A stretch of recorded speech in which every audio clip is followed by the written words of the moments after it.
आज यस हम सर। देखिए लास्ट दिन जो हमने आखिरी क्वेश्चन लिया था एनसीईआरटी का, वो लिया था कि अगर हॉल कट हो, अगर हॉल कट कर रखा हो तो वहां पे जो इलेक्ट्रिक फील्ड होता है कितना आया था।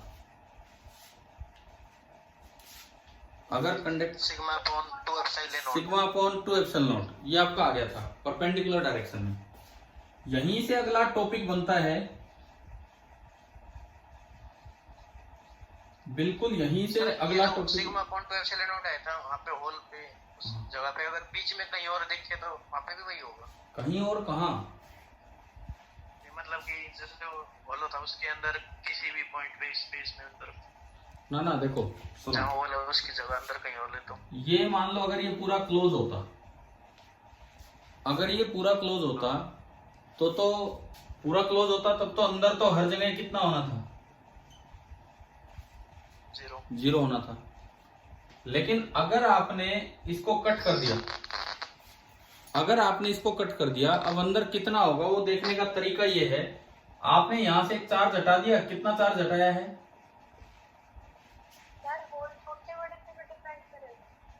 क्या क्या? हाँ लेकिन होल हम छोटा ही मानते हैं, होल हम छोटा ही मानते हैं, छोटे बड़े पे इसलिए डिपेंड करेगा, फिर सिग्मा नहीं बता पाएंगे ना भाई। अब छोटा सा होल है तो इसके आसपास हमने बता दिया, आपने बड़ा होल काट दिया, पता नहीं वहां क्या डेंसिटी थी, बीच में कुछ और थी, बाहर कुछ और थी, तो वो दिक्कत आएगी। अभी तक छोटा सा होल कटा है तो मतलब होल के इर्द गिर्द और होल वाले एरिया में हम डेंसिटी सिग्मा मान रहे हैं। ठीक है, चलिए अंकित, अब मैं आप वाली बात को बताता हूँ। आपने डीएस एरिया काटा तो कितना फील्ड आप उठा लेंगे, कितना चार्ज आप उठा लेंगे? Sigma into DS. ठीक है, अगर अगर वो सिग्मा डीएस यहां लगा होता और सपोज ये दूरी कुछ भी एक्स है, अगर वो सिग्मा डीएस यहां लगा होता तो सिग्मा डीएस की वजह से फील्ड होता के into sigma DS upon x square. होता है नहीं होता बताओ, उस एक पॉइंट चार्ज की वजह से। Yes sir. लेकिन उसके होने के बाद नेट फील्ड जीरो था, इसका मतलब ये जो रिमेनिंग जितना भी पार्ट है, रिमेनिंग जितना भी पार्ट है, इसने टुवार्ड्स द होल इतना ही फील्ड फैला रखा होगा, के into sigma DS upon x square. Clear है? अंदर अगर कहीं भी निकालना हो तो। Yes sir. ठीक है, मतलब ये नहीं होगा, अगर आपने होल कट कर रखा है तो ये हो जाएगा वहां पे फील्ड। चलिए अभी मैं चलता हूं इलेक्ट्रिक प्रेशर पे। देखो इलेक्ट्रिक प्रेशर क्या होता है वो हम समझे।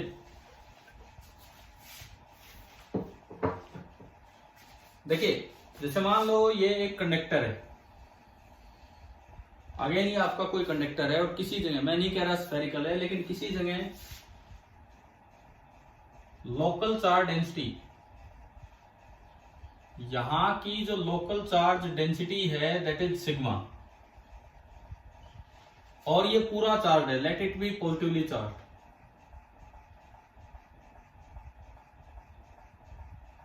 ये पूरा एक तरीके से चार्ज है, let it be positively charge. इस तरह से हमने माना ये पूरा पॉजिटिवली चार्ज है।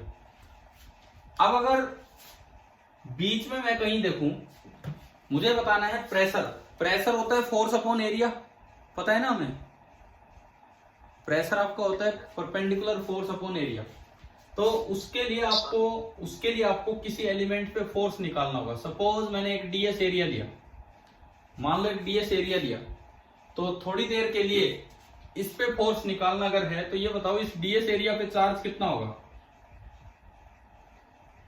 अभी भी हमने लिखा था सिग्मा इंटू डीएस।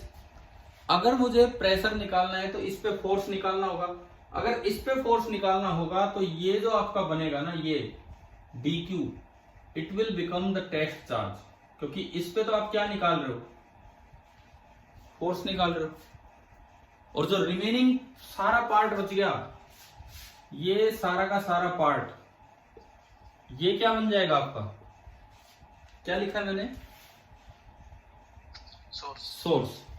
तो अगर आप उस सिग्मा डीएस वाली जगह पे फील्ड दिखें, डीक्यू वाली जगह पे फील्ड लिखें, होल, मान लो ये एक होल था, तो हमने होल में यही तो प्रूव किया था कि अगर ये नहीं होता तो यहां जो फील्ड होता that was sigma upon 2 epsilon not into n cap. भाई मैं अगर किसी पे फोर्स निकालूंगा तो उसे तो मैं सोर्स मान ही नहीं सकता। मैं अगर किसी पे फोर्स निकालूंगा तो उसको तो मैं सोर्स मान ही नहीं सकता। वो तो मेरा क्या बन जाएगा, वो तो क्या बन जाएगा, टेस्ट बन जाएगा, टेस्ट चार्ज। ठीक है, वो तो हमारा टेस्ट चार्ज है।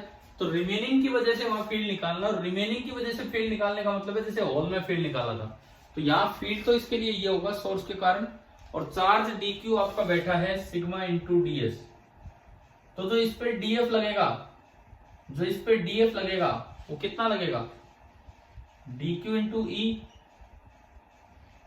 इसकी जगह जो e होना है उससे dq को मल्टीप्लाई कर दो, तो आपका जो df आया, df that is equal to sigma ds into sigma upon 2 epsilon not और इंटू एन कैप। तो मेरा df वेक्टर आ गया sigma square upon 2 epsilon not into ds और साथ में एन कैप। अच्छा, एन कैप क्या बताता है कि फोर्स की डायरेक्शन सरफेस के परपेंडिकुलर है। तो मतलब मेरे पास df परपेंडिकुलर आ गया इस पे, इस एरिया पे, ये जो छोटा सा आपने एरिया कंसीडर किया था जहां से जिस पे आप प्रेशर देख रहे हो, तो df परपेंडिकुलर आ गया sigma square upon 2 epsilon not into ds। और जो इलेक्ट्रिक प्रेशर होगा, प्रेशर की तो डेफिनेशन ही होती है df परपेंडिकुलर अपॉन ds। तो जो इलेक्ट्रिक प्रेशर होगा वो आपका बनेगा सिग्मा स्क्वायर अपॉन 2 एप्सिलॉन। ये एक एक्सप्रेशन है जो हमें याद भी रखना है भाई। किसी भी जगह अगर लोकल चार्ज डेंसिटी सिग्मा है इस कंडक्टर में, तो वहां जो इलेक्ट्रिक प्रेशर बनेगा वो कितना बनेगा, सिग्मा स्क्वायर अपॉन 2 एप्सिलॉन। और इस प्रेशर की वजह से 100 बबल्स एक्सपेंड कर जाते हैं। क्या हमने बहुत पहले, बहुत स्टार्टिंग में स्कूल में पढ़ा था कि बबल पे अगर चार्ज दो तो एक्सपेंड कर जाते हैं। ठीक है, और ये सिग्मा का स्क्वायर है, चाहे वो पॉजिटिव डेंसिटी हो चाहे वो नेगेटिव डेंसिटी, वो एक्सपेंड ही करेगा क्योंकि प्रेशर उस पर लगेगा बाहर की तरफ। और कितना एक्सपेंड करेगा, अब हम वो चीज निकाल पाएंगे। उस दिन जो हमने देखा था केवल ये देखा था कि भाई चार्ज देने पे बबल एक्सपेंड करता है, कितना करता है कितना नहीं वो अब निकाल पाएंगे, क्योंकि अब मेरे पास एक्स्ट्रा प्रेशर, इलेक्ट्रिक प्रेशर का फॉर्मूला आ गया। पहली बात तो ये बताओ, क्या ये फॉर्मूला समझ आ गया आपको? अगर किसी भी सरफेस पे आप एक्स्ट्रा चार्ज दे देते हैं सिग्मा, तो वहां जो चार्ज डेंसिटी सिग्मा है, तो वहां जो प्रेशर बनेगा उसका फॉर्मूला आ गया सिग्मा स्क्वायर अपॉन 2 एप्सिलॉन। ये आपने पे टेस्ट चार्ज dq क्यों लिया? क्या क्या क्या क्यों नहीं लिया? क्यों dq लिया आपने यहाँ पे? अरे इसको क्यों बोल लो, कुछ बोल लो भाई। ds पे, ds एक बहुत छोटा सा चार्ज है, ds एक बहुत छोटा सा एरिया है, तो उस पर जरा सा चार्ज आएगा, आप उसे डी क्यों बोल लो, क्यों बोल लो। मैं अब इसका इंटीग्रल करेंगे हम। क्यों क्यों क्यों क्यों करेंगे इंटीग्रेशन? प्रेशर क्या होता है, force per unit, force per unit area. अगर ds एरिया पे df फोर्स लगा है तो यूनिट एरिया पे कितना फोर्स लगेगा, तो वो df बाई ds ही तो मुझे निकालना है। अगर मैं इंटीग्रेशन करूं तो इंटीग्रेशन क्यों करूं, वो तो सारे फोर्स कैंसिल आउट ही हो जाएंगे, वो तो इंटीग्रेशन नहीं, वैसे ही वेक्टर सम 0 हो जाना उनका। समझ आ गया भाई? एक मिनट सभी बच्चे बता दो, क्या क्या क्लियर हुआ कि नहीं हुआ? कोई और भी बताएं। इलेक्ट्रिक प्रेशर, ठीक है। ये जो बबल वाला बता रहे हो, दोबारा बताना। बबल वाला तो अभी बताऊंगा। दोनों चार्ज पॉजिटिव चार्ज देने से एक्सपेंड होता हो। हाँ, बबल वाला अभी इसके बाद ही बता रहा हूँ कि इसका यूज करके कि कितना एक्सपेंड होगा। मैं कह रहा था कि हमने पहले कभी पढ़ा था 100 बबल पे अगर आप चार्ज देते हो तो उसकी डेंसिटी कम हो जाती है, वो थोड़ा एक्सपेंड हो जाता है, बताया था। तो कितना एक्सपेंड करेगा वो अब निकाल पाएंगे, ये मैं कह रहा हूं। ठीक है, सबसे पहली बात ये ऐसे ऐसे एक्सप्रेशन याद रखा करो। जैसे वो एनर्जी डेंसिटी का मैंने बताया था, half epsilon not E square, याद है ना एनर्जी डेंसिटी का? ठीक है, सेल की सेल्फ पोटेंशियल एनर्जी के क्यू स्क्वायर अपॉन 2r। इसी तरह electric pressure sigma square upon 2 epsilon. ऐसे एक्सप्रेशन अपने याद रखा कीजिए आप लोग। ठीक है, चलें आगे बढ़े। अब वो बबल वाला ही क्वेश्चन लेते हैं इसके बाद। मतलब मैं एक सवाल में बोलता हूँ, आप क्वेश्चन की तरह चलो बोलते क्यों हम लिखते सर ये हैं। हाँ आपने कंडक्टिव शेल लिया था, क्या, ये कंडक्टिव शेल लिया था क्या? हाँ हाँ, ये जो है ना ये हमने कंडक्टिंग सेल ही लिया था अभी। तभी तो वो होल पे फॉर्मूला किसके लिए था, सिग्मा अपॉन 2 एप्सिलॉन नॉट, किसके लिए आया था होल पे फॉर्मूला? होल पे ये जो फॉर्मूला आया था ई का सिग्मा अपॉन 2 एप्सिलॉन नॉट, किसके लिए आया था ये? भाई किसके लिए प्रॉपर्टी थी कि जस्ट बार होलो चार्ज्ड कंडक्टर के लिए था ना, वो just bar sigma upon 2 epsilon not और जस्ट अंदर 0, वो कंडक्टर के लिए ही था। हाँ। अब मैं मिटा दूं इसको, चलो आगे।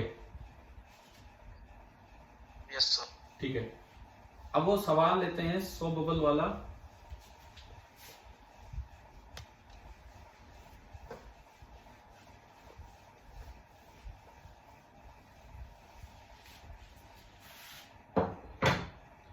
इसे क्वेश्चन की तरह लिख लो,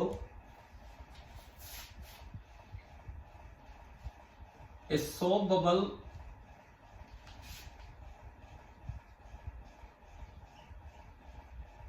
ऑफ रेडियस आर। मान लो इनिशियल रेडियस इसका आर दिया हुआ है, कोई बबल है, और उसको हमने चार्ज दे दिया is given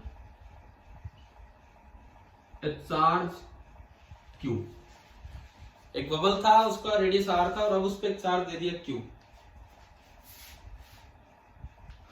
is given a charge Q में इसमें एक वर्ड यूज कर लूं slowly, is given a charge Q slowly. मान लो एटमॉस्फेरिक प्रेशर पी नोट है,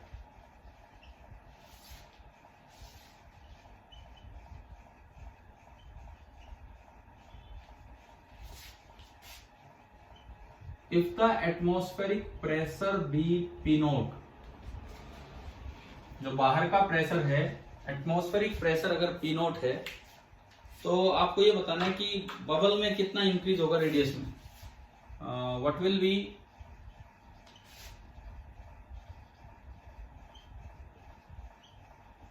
द इंक्रीज इन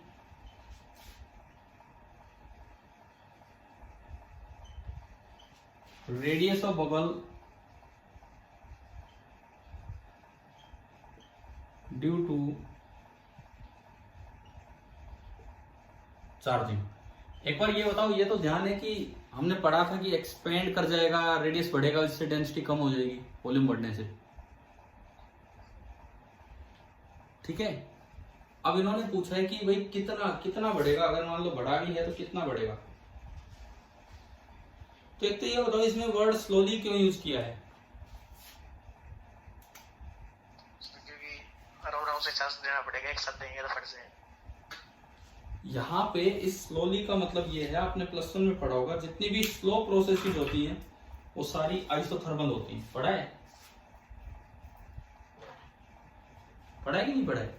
जितनी भी स्लो प्रोसेसेस होती हैं वो सारी आइसोथर्मल होती हैं, जितनी क्विक प्रोसेसेस होती हैं वो सारी एडियाबैटिक होती हैं। स्लो प्रोसेसेस आइसोथर्मल होती हैं, तो यहाँ पे वो आइसोथर्मल नेचर लेना होगा चार्जिंग का, कि बबल का टेम्परेचर जो है वो कांस्टेंट रहा होगा, ये हम मान के चल रहे हैं। बताओ क्या दिमाग में आ रहा है, कैसे करें?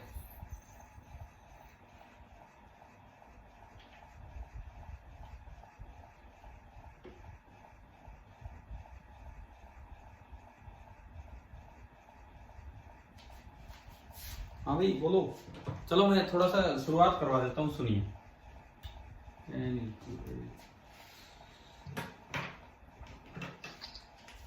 देखिए सॉल्यूशन देखते हैं हम। पहले बबल था,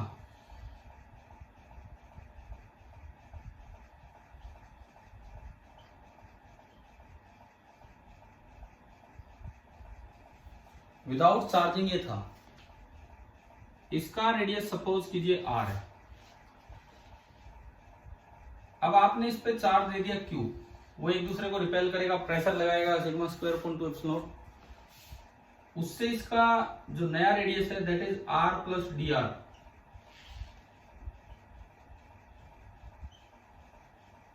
दिस इज आफ्टर चार्जिंग। तो आपको दरअसल ये डी आर निकालना है कि डी आर कितना होगा जब इस पे पूरा चार्ज आपने दे दिया Q। जस्ट ये सोचना है कि भाई क्या चेंजेस हुए होंगे, किस तरह से हम डी आर निकालें।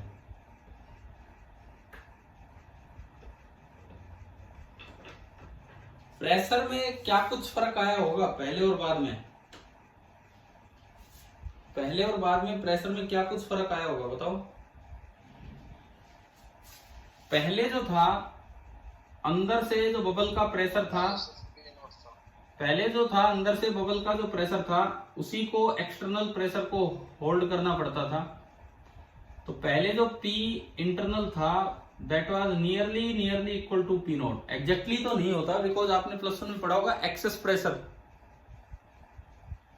प्लस वन में पढ़ा है कि ड्रॉप के अंदर एक्सेस प्रेशर 2s/r होता है, बबल के अंदर 4s/r होता है। पढ़ रखे हैं ये? अरे बताओ, पता क्यों नहीं यार? हद होगी ये तो। ये टॉपिक नहीं आते फ्लूइड मैकेनिक्स में, सीधे फ्लूइड मैकेनिक्स में। हाँ तो लेकिन यहाँ पे सरफेस टेंशन वगैरह दे नहीं रखी है तो उसको तो हम इग्नोर कर रहे हैं। तो इंटरनल प्रेशर जो था उसका काम था बाहर के प्रेशर को मेंटेन करवाना। तो पी इंटरनल जो बबल का था that was nearly P not. लेकिन अब उसकी मदद करने के लिए इलेक्ट्रिक प्रेशर आ गया है। अब उसकी मदद करने के लिए एक इलेक्ट्रिक प्रेशर और आ गया है क्योंकि आपने चार्ज दे दिया है। अब जो है अंदर प्रेशर हो जाएगा P dash internal plus sigma square upon 2 epsilon not. P dash internal plus sigma square upon 2 epsilon not. और बाहर से वही है एटमॉस्फेरिक प्रेशर जो कि कितना है, पिछली बार भी था, ये कितना था? P not. पिछली बार आपने माना P internal was nearly equal to P not. इस बार ये जो पूरी टर्म होगी this will be nearly equal to P not. आप 4s वाली आर वाई बात भी यूज कर सकते हैं। अगर इसमें ढंग से लिखना हो तो होगा P नॉट प्लस 4s/r और यहाँ ये हो जाएगा P नॉट प्लस 4s/r। अगर आप ढंग से उस चीज को यूज करें, S is the surface tension, और इस तरह से अगर आप चलें तो इधर तो इक्वेशन बनेगी P internal that is equal to P not plus 4 times surface tension of air bubble soft bubble and air interface divide by radius. और यहां इक्वेशन बनेगी P dash internal plus sigma square upon 2 epsilon not is equal to P not plus 4s/r। ये बताओ, ये पता है क्या concave side pressure ज्यादा होता है? मतलब पता तो होगा, ध्यान नहीं होगा वो एक अलग बात है। कॉनकेव साइड प्रेशर ज्यादा होता है किसी भी जगह पे। ये आपको एक्सेस प्रेशर नाम से पढ़ाया जाता है वहां पे। अब अगर मैं इक्वेशन 1 और इक्वेशन 2 को देखूं, इक्वेशन 1 और इक्वेशन 2 को देखूं तो मेरा P इंटरनल जो पहले था और P डैश इंटरनल जो बाद में है ये रिलेशन आ गया plus sigma square upon 2 epsilon not. तो इसको देख के आप बताओ कि बाद में प्रेशर कम हुआ है अंदर की ज्यादा हुआ है? बताओ, बबल प्रेशर कम हुआ है कि ज्यादा हुआ है?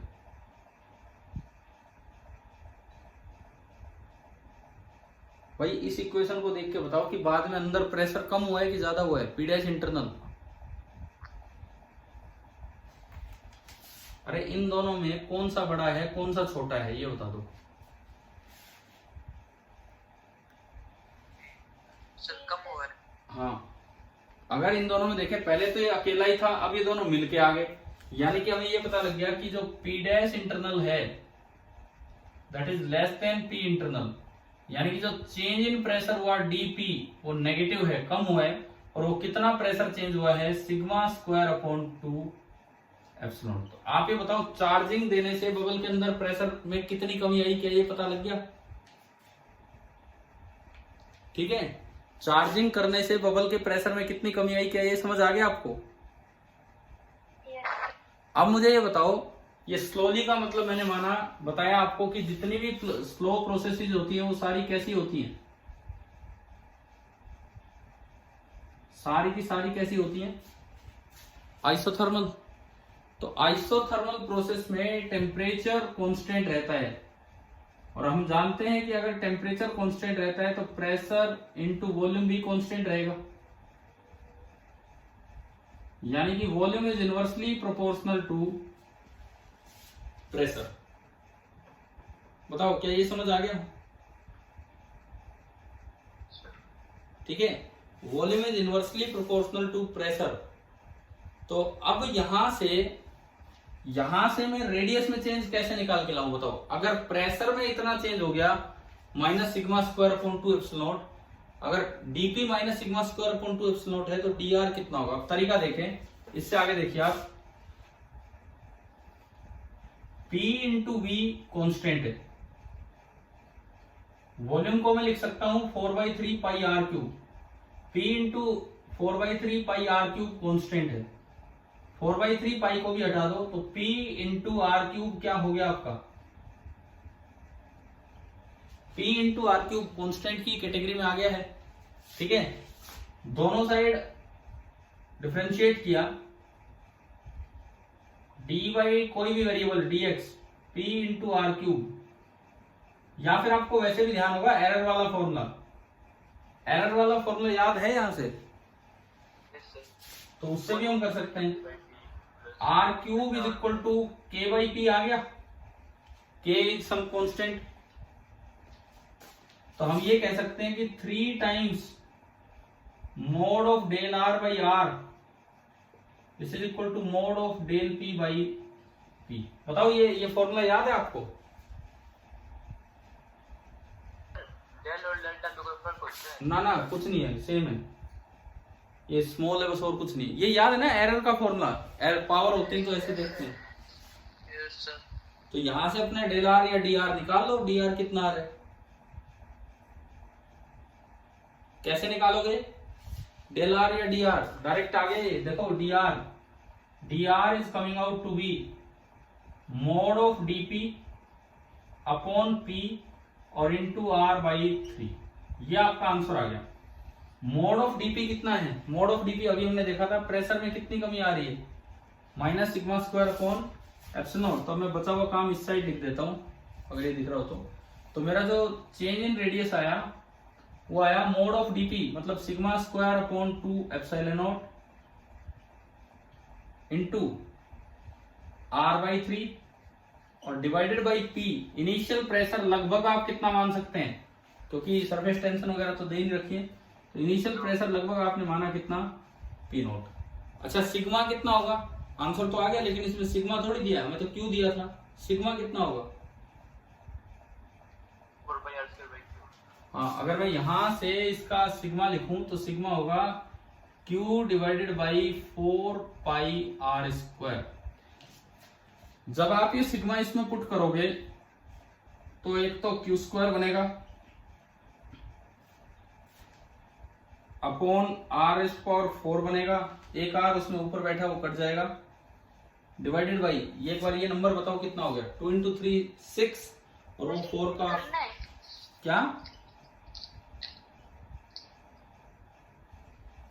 क्या कह रहे हो, रीजॉइन करना है ना कितनी देर अभी तो बचा है ना टाइम, ना रीजॉइन नहीं करना है, बस ये मैं एक ही क्लास ले रहा हूँ 40 मिनट्स की, आप ये कीजिए एक बार इधर। 96 पाई स्क्वायर कितना बचा है इसको देख लो, एप्सिलॉन नॉट बचेगा, एक पी नॉट बचेगा और एक आर की पावर 4 और एक आर कटेगा, आर क्यूब बचेगा, ये आपका डी आर आया। मतलब एक्स्ट्रा चार्ज देने से बबल का रेडियस कितना बढ़ता है वो हमने कैलकुलेट कर दिया। सर एक बार प्रेशर की इक्वेशन बताना। दोबारा बता रहा हूँ मैं सारा ही बता रहा हूँ, एक मिनट रुको। सबसे पहली बात सवाल ये दिया था, देखो एक बार ध्यान दो, एक सॉफ्ट बबल है, उसका रेडियस आर था, इनिशियल रेडियस आर था और उस पर एक चार्ज दे दिया क्यू, स्लोली दिया है चार्ज, ये हमें बोला गया। ये था एटमॉस्फेरिक प्रेशर भी पी नॉट, मान लो बबल के बाहर जो प्रेशर है वो पी नॉट है, तो चार्जिंग से जो हम पढ़ते रहते हैं कि चार्ज देने से वो बबल थोड़ा एक्सपेंड कर जाएगा, तो बबल के रेडियस में कितना चेंज आएगा वो आपको निकालना है कि चार्जिंग से बबल के रेडियस में कितना चेंज आएगा। देखो तरीका सुनो, ये आपको 100 बबल दिया था, ये 100 बबल दिया था, तो इंटरनल प्रेशर कोई सरफेस टेंशन वगैरह दे नहीं रखी हमें, तो मान ले कि इंटरनल प्रेशर लगभग पी नॉट है, थोड़ा सा ज्यादा होता है, 4s/r ज्यादा होता है, उसको इग्नोर कीजिए। अभी बाहर प्रेशर पी नॉट है एटमॉस्फेयर का, तो अंदर भी बबल का प्रेशर पी नॉट होगा ताकि स्टेबिलिटी रहे। एक्चुअल तो ये होता है कॉनकेव साइड प्रेशर 4s/r ज्यादा होता है, तो वो मैंने एग्जैक्ट इक्वेशन लिख दी, नियरली ये पी नॉट ही है। पहले बताओ बिफोर चार्जिंग की इक्वेशन समझ आई कि नहीं आई? यस सर, आ गए। ठीक है, आफ्टर चार्जिंग जब आपने इस पे Q दिया तो एक सिग्मा आ जाएगा Q/4πr²। तो क्या होगा कि एक एक्स्ट्रा प्रेशर आ गया, इलेक्ट्रिक प्रेशर, जो अपने आप चार्ज की वजह से आया, इलेक्ट्रिक प्रेशर आ गया बाहर से, and that is sigma square, यूं बाहर की तरफ, दैट इज σ²/2ε0। तो अब एटमॉस्फेरिक प्रेशर को बैलेंस करने में बबल पे इतना जोर नहीं पड़ेगा क्योंकि कुछ मदद करने चार्ज आ गए, तो अब अंदर प्रेशर थोड़ा कम हो जाएगा, तो P dash internal plus electric pressure वो दोनों मिलकर किसको बैलेंस कर रहे होंगे? 4r को ना P नॉट को। समझ आए? प्रेशर कम हो जाएगा भाई पहले तो जो बबल का अपना मैकेनिकल प्रेशर था उसी की वजह से आप बाहर के प्रेशर को बैलेंस कर रहे थे, अब आपने क्या किया, बबल को चार्ज भी कर दिया, तो ड्यू टू चार्जिंग चार्ज का जो प्रेशर होगा वो भी तो एक्सटर्नल प्रेशर को बैलेंस कराने के काम आएगा। तो अब बबल का जो मैकेनिकल प्रेशर था उस पर इतना जोर नहीं पड़ेगा क्योंकि इलेक्ट्रिक प्रेशर उसकी मदद करने के लिए आ गया, तो मैकेनिकल प्रेशर कम हो जाएगा कि नहीं? हो जाएगा। देखो बाहर से तो केवल एटमॉस्फेरिक प्रेशर है, पहले अंदर से केवल मैकेनिकल प्रेशर था, अब मैकेनिकल प्रेशर भी आ गया, इलेक्ट्रिक प्रेशर भी आ गया, दोनों मिलके पी नॉट को बराबरी देंगे, तो क्या अंदर का मैकेनिकल प्रेशर कम हो जाएगा कि नहीं हो जाएगा? बताओ। हो जाएगा। ठीक है, तो P dash internal is less than P internal, ये अब ये दोनों मिलके इसको दे रहे हो, लेकिन एग्जैक्ट इक्वेशन ये बनेगी कि अंदर प्रेशर बाहर से थोड़ा सा ज्यादा होता है, कितना होता है? 4s/r। एग्जैक्ट इक्वेशन ये बनेगी। ठीक है, तो हमने इन दोनों को काट पीट के देखा कि भाई ये इक्वेशन 1, 2 इन दोनों को इक्वेट करके देखा, तो ये पता लगा कि पहले जो मैकेनिकल प्रेशर था और अब जो मैकेनिकल और इलेक्ट्रिक प्रेशर है वो दोनों मिलके पहले वाले के बराबर होंगे। ये तो वैसे भी बिना इक्वेशन भी समझ आ रही है बात, है ना? कोई पहले अंदर खाली मैकेनिकल ही था, है ना? तो यानी कि अब अंदर मैकेनिकल प्रेशर थोड़ा कम हो गया, P dash internal is less than P internal. कितना कम हुआ? वो चेंज है, कितना कम हुआ? वो प्रेशर में चेंज है, और वो नेगेटिव है क्योंकि कम हुआ। और कितना कम हुआ? σ²/2ε0। ये बताओ डीपी तक समझ आ गया सभी को? Yes sir. ठीक है, अब क्योंकि प्रोसेस स्लो है तो आप इसे आइसोथर्मल मान सकते हैं। आइसोथर्मल माना तो टेम्परेचर कांस्टेंट है, तो P इंटू V कांस्टेंट है, तो V इनवर्सली प्रोपोर्शनल होगा P के, यानी कि अगर अंदर प्रेशर कम हुआ है तो वॉल्यूम बढ़ेगा, यानी कि रेडियस इंक्रीज होगा। कितना बढ़ेगा उसके लिए मैं इधर आया, उसके लिए मैं यहां गया, मैंने माना कि P इंटू V, PV क्या है यहाँ पे? कांस्टेंट, क्योंकि टेम्परेचर कांस्टेंट है। वॉल्यूम को मैंने लिख लिया 4/3πr³। 4/3π को हटाओ, P इंटू r³ कॉन्स्टेंट आ गया, तो r³ बराबर K/P। आपने एरर के समय पढ़ा होगा कि परसेंटेज चेंज या रिलेटिव चेंज इन r, 3 को पावर है तो आगे ले आओ, 3 times relative change in r बराबर 1 टाइम्स, वो नीचे हो चाहे ऊपर उससे फर्क नहीं पड़ता है, 1 times relative change in pressure. बताओ ये ध्यान है ये वाले फॉर्मूले एरर के? ये आते हैं कि नहीं आते हैं एरर वाले ये फॉर्मूले? आपको ध्यान है ना? ठीक है, तो यहां से देखो ये डेल आर मतलब डी आर, तो मुझे डी आर देखना है, परसेंटेज चेंज ना सॉरी चेंज इन प्रेशर का mode upon initial pressure into ये आर उधर गया बाई 3, ये आपकी इक्वेशन बनी। वहां जगह नहीं थी फिर मैं इधर आ गया, तो डी आर लिखने, चेंज इन प्रेशर का मोड अगर लोगे तो वो है σ²/2ε0।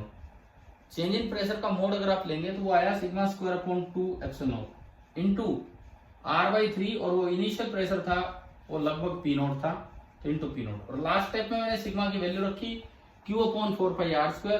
तो ये आपका चेंज इन रेडियस आ गया कि भाई रेडियस कितना सा बड़ा होगा, जरा सा इतना सा बड़ा होगा। अभी बताओ क्या वो काम समझ आया कि नहीं आया? आ गया सर। देखो ये वही चल रहा है, कल आपने हॉल पे फील्ड निकाला σ/2ε0, उससे फिर प्रेशर निकाला, प्रेशर से फिर बबल का रेडियस कितना बढ़ता है वो निकाला, तो एक सीक्वेंस ही है जिसको हमने फॉलो किया है। आपको क्लियर है ना, या कोई डाउट है तो मैं फिर से थोड़ा बहुत समझाऊंगा, और तो क्या है। क्लियर है। ठीक है। अच्छा, दूसरी बात, आप कम से कम अपना होमवर्क सारा करके रखिए, बिकॉज जैसे अंकित आप कल बता रहे थे कि वो गोस्लो वाला अभी किया आपने, तो भाई प्लीज आप ये काम वाम पूरा करके रखिए, क्योंकि डिस्कशन भी उतना ही ज्यादा जरूरी है, और आप काम करें उसके बाद डिस्कशन ज्यादा जरूरी है। तो सबसे पहली बात तो आज जो रात को क्लास होगी 9 बजे, उसमें बताओ क्या क्या डिस्कस कर रहे हैं, क्या क्या डिस्कस कर रहे हैं 9 बजे वाली क्लास में। एक तो पेपर, तो टेस्ट में वो तो कल मैंने यहाँ लिखे थे मिट के, एक बच्चे ने अपने डाउट्स भेजे भी हैं, तो एक बच्चे ने तो क्वेश्चन नंबर लिख के भेज दिए थे। आपसे मैं फिर कहता हूँ, अगर आपके डाउट्स है तो एक बार लिख के भेज देना, ताकि कॉमन डाउट्स ले लिए जाएं। और टेस्ट ही नहीं, टेस्ट के अलावा जैसे ये कह रहे हैं अंकित, इन्होंने HCV गोस्लो के ऑब्जेक्टिव ये बोल रहे हैं, HCV गोस्लो के ऑब्जेक्टिव। अब आप ये मान के चलो कि आप कह रहे हो कि अगला पेपर कंबाइंड है, तो अगर अगला पेपर कंबाइंड है तो आपको एक बार पूरा अच्छे से आ जाना चाहिए। अगला कंबाइन है या उससे अगला कंबाइन है? सर उससे अगला जो होगा, इसमें तो 11th का ही अच्छा, आएगा। इसमें तो 11th का ही आ रहा है, इससे अगले में सारा आएगा, इससे अगले में सारा आएगा। तो हमारे पास 24 को शायद। सुनो, तो उस टेस्ट के लिए ना हमें पूरा ढंग से आ जाना चाहिए, एक एक चीज अच्छे से आ जानी चाहिए, एक एक क्वेश्चन हम करके रखेंगे कि जो भी काम दिया गया है वो सारा। ठीक है, तो आज का आपका होमवर्क ये है शाम के लिए, एक तो टेस्ट के अपने डाउट्स सेंड कर दें, ज्यादा अच्छा है, क्योंकि वो पेपर भी ऐसे ही पड़ा है फोन में, और फिर मैं देख लूंगा कौन सा क्या है। HCV तो बुक रहेगी, तो कोई दिक्कत ही नहीं, उस समय जो आपके क्वेश्चंस होंगे वो आपके ले लिए जाएंगे, गोस्लो वाले ऑब्जेक्टिव। ठीक है, और यहाँ पे अगर एक क्लास में काम नहीं चलता है तो ये कंटिन्यूएशन में 2 क्लासेज हो जाएंगी, लेकिन डिस्कशन पे आप ज्यादा जोर दीजिए, वो काम करने में ज्यादा जोर दीजिए। ठीक है भाई, ठीक है। अभी तो ये थोड़ी सी टेस्ट के लिए देखना, टेस्ट लिखते रहना।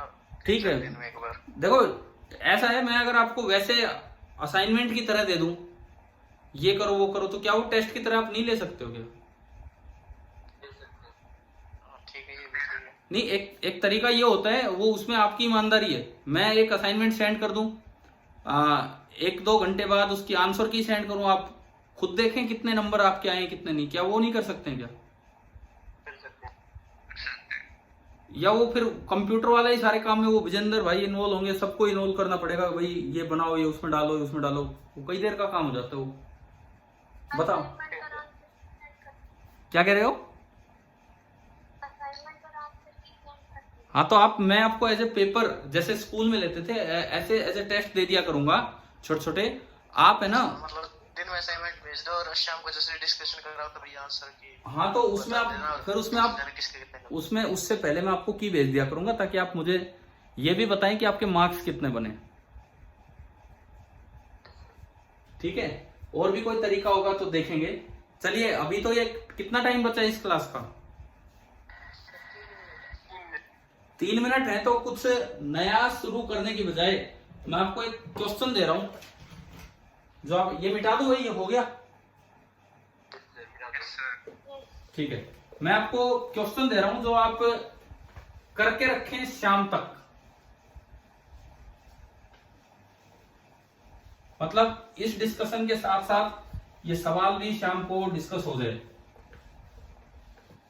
मैं अभी आपकी क्लास इसलिए कंटिन्यू नहीं कर रहा हूं, थोड़ी देर बाद मेरी 10th की क्लास है, तो बीच में फिर वो उसका टाइम हो जाएगा, और हम शाम को ले तो रहे हैं आपकी क्लास, 1 की जगह 2 हो जाएगी। अब आप ये सवाल लीजिए, एक न्यूट्रल मेटालिक सेल है, this is a neutral metallic cell,